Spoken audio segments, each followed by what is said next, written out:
Hey everybody, welcome back to the Plays and Fades YouTube channel. I'm your host, Gordo, and welcome back to their best bet video. This time for UFC 303, it is International Fight Week, and we have ourselves a monster card headlined by Pereira and Prochazka for a second time. It is a wonderful fight card, one that I'm very looking forward to. A solid pay-per-view with a lot of really good spots sticking out, and I'm here to give you my favorite bets of the entire card.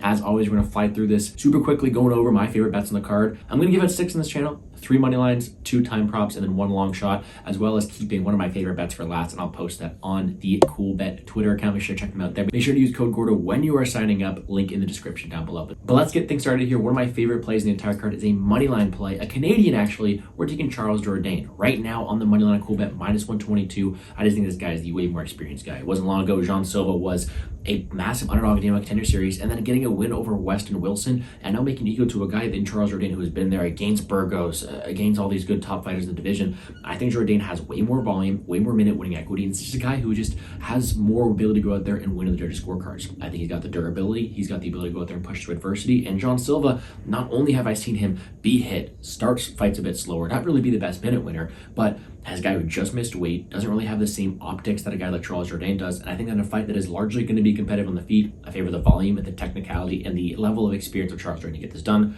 Very close to evens here. I do like this at minus 122. Give me Charles Jourdain. Next play I'm liking here is going to be Pereira Silva. Close to evens here on the money line, which I don't completely understand. Macy Chiasson, yes, is a very rangy fighter with good minute winning ability, but I like him more as an underdog when it comes down to being the more potent finisher, the more dangerous fighter with better skills on the ground, more power on the feet, more winning ability. That's going to be Pereira Silva, and as well as the fact that I think that Puerto Silva has the better durability, the better resiliency, and the better level of competition. I think she has way more opportunities to go out there and either get a finish or win the moments to win a decision to be favored in this matchup. I think she should go out there and establish her dominance, be the more physical threat of the two there, and threaten positions. It was like when we've seen Chiasson lose, it's been by knockout, body shot to the liver. She's been submitted before, and I think that Pereira Silva is just too dangerous for her, too high of a level on the ground and too powerful on the feet. I think she wins this fight at a high clip. I don't think this fight should be evens here. I think she should be favored a bit more. I'm liking the buy low spot here on Pereira Silva. Now, a third and final money line spot this week. Let's get some plus money. It's actually the main event. Last time I went out there and picked Alex Pereira to win a money line.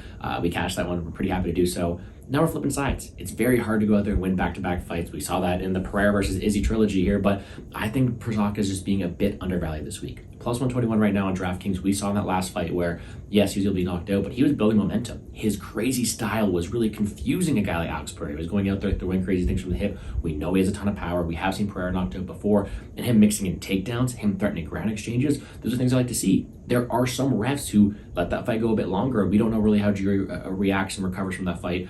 We know he's got really good resiliency. We know he has the better cardio. We know he has the better ground game here. I just think he has more paths getting it done.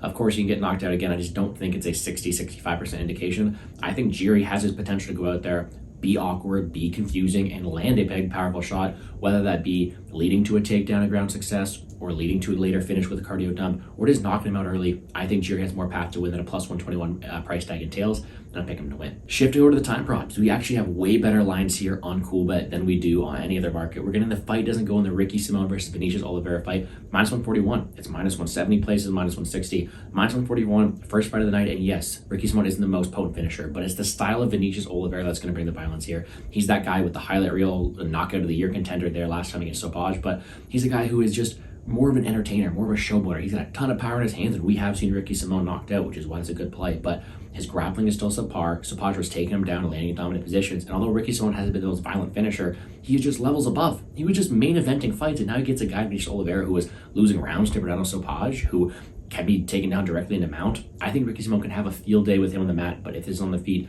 that gives Vinicius Oliveira's one path to victory, which is that show-stopping power. I think a finish materializes more time than not, and at minus 141 on CoolBet, we're getting a great price tag to target either the grappling upside of Simón or the knockout upside of Oliveira. Should end one way or the other. I think it's a phenomenal fight to get the card started. And then another violence prop, minus 147 for Piper and Barrio. This as well is a discount, minus 170, minus 185 on other books here. Minus 147 for a fight not to the distance. It's mostly predicated on Joe Pyfer. This guy is a finish machine. 92% of his wins come into the distance. He has a ton of power. He has showcased that before. He's able to knock people out with one shot. And we've seen Andre Barrio knocked out before, but it's really the grappling that I like here. He showed he can mix in takedowns, got a phenomenal transition game on the mat. And although Marc-Andre Barrio is a tough dude on the feet, who throws a lot of volume, he can be taken down. We've seen him be knocked out before. And I think Joe Pyfer has more finish equity early. Aside from that, though, the biggest issue for Piper has been his cardio, and that's what Marc-Andre Barriault excels at. I think it's either Piper early, Barriault late. I think this fight ends more times than not. I have parlayed it in my own bets out. Check me out at Gambles Gordo there online on Twitter, but it's a spot that I do think it ends more times than not.